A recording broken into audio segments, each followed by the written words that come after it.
그래서 일본에 가서 자기가 한 건 뭐였냐면, 일본은 전통적으로 백제와 무호국입니다. 일본은 백제가 불교를 갖다가 전파해 준 나라죠.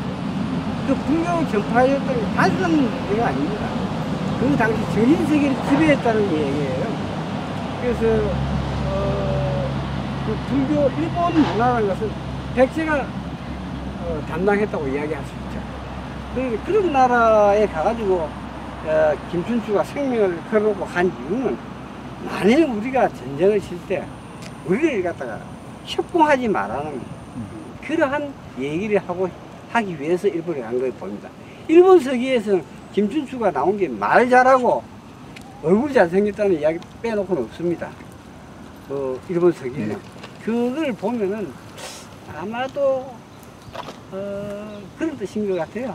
그래서 김춘추가 과연 대외국 외교가 성공을 했느냐 실패를 했느냐, 이거는 저는 보기에는 상당히 성공한 거라 봅니다. 왜 그러냐면 백제와 신라가 싸움을 할 때, 전투를 할 때 왜군이 문병을 보내지 않았기 때문에, 여러 가지 사정도 있겠죠. 일본 국내의 사정도 있었지만 문병을 보내지 않았다는 것은 김춘추의 외교로 봅니다.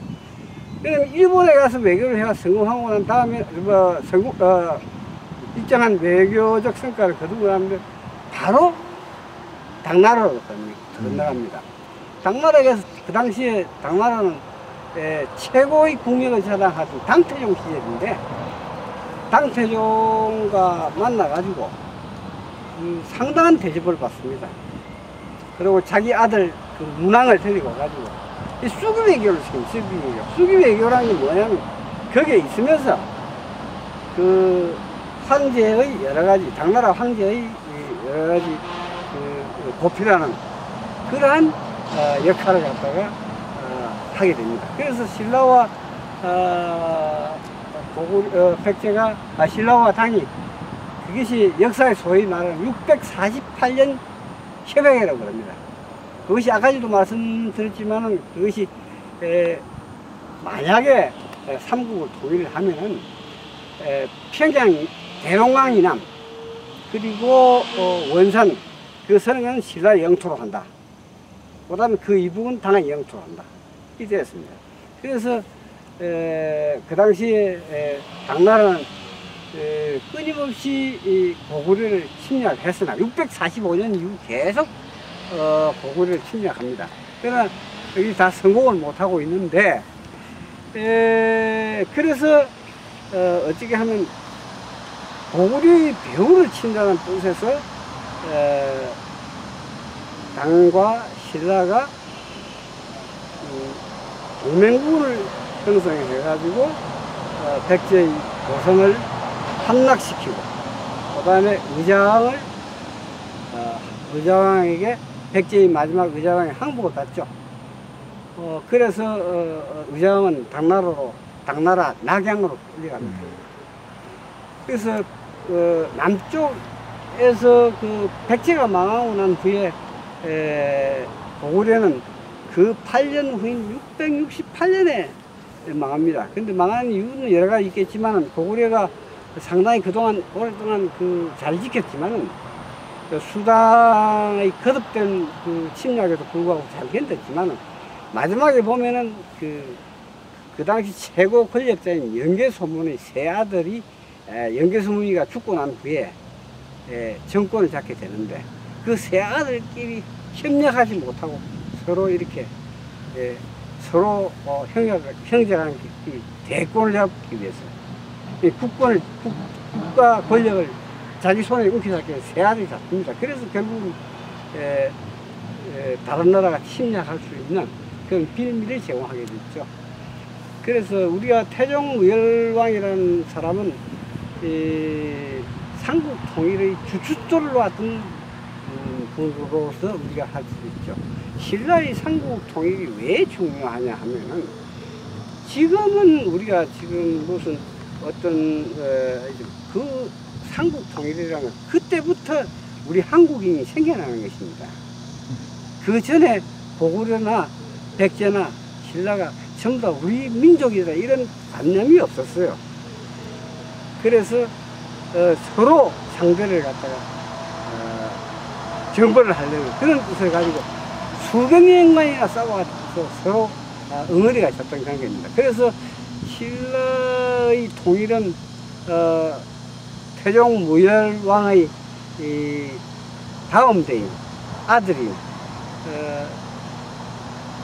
제30대 문무왕에 의해서 완성됩니다만, 그러한 그 국가의 위기를 극복하고 그럼 자기 이렇게 통일을 일으킬 수 있었던 것은 이 태종 무열왕이 그 주춧돌을 잘 놨다고 봐야죠.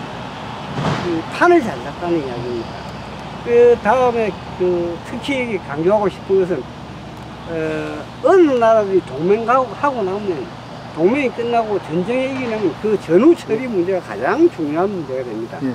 그 전후 처리 문제를 두고 당과 신라는 7년 동안 전쟁이 벌립니다.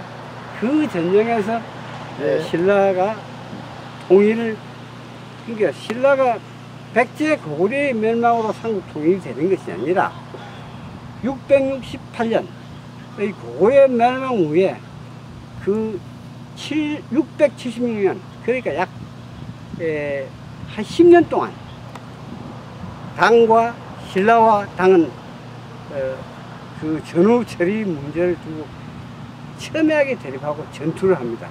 그래서 그것이 완성된 게 676년입니다. 그러나 신라의 입장으로서는 그 당시에 신라로서는 당이 그 당시에 서역에서 토번이 강성했기 때문에 군사를 두 정면에서 전쟁을 치러야 되기 때문에 신라와 휴전하는 사실입니다. 그런데 신라의 입장으로 봐서는 어떻게 되느냐. 당나라가 그 서역의 문제가 해결되면 언제든지 쳐들어올 수 있다는 점에서 신라와 당은 그 7년 전쟁 이후에도 약 30년 동안 서로 국교 정상화를 하지 못하고 서로 긴장 관계에서 대치를 하고 있습니다. 그래서 우리가 보면 대충 그 당시에 신라가 당나라가 한반도, 지금 현재 한반도의 이남으로 나오고 있습니다. 그래서 지금 현재 있는 평양도나 또는 저 만주의 지금 현재 단동이라든지 이 부분은 아마 양국의 그 뭐랄까 뭐라 할까 막 군사 분계선 그런 역할을 한 걸로 봅니다. 그래서 신라의 삼국 통일에 의해서 지금 우리도 있지만 중국, 한국, 일본이란 동아시아에서 가장 중요한 세 나라의 국경이 그때 확정이 된 것입니다. 그리고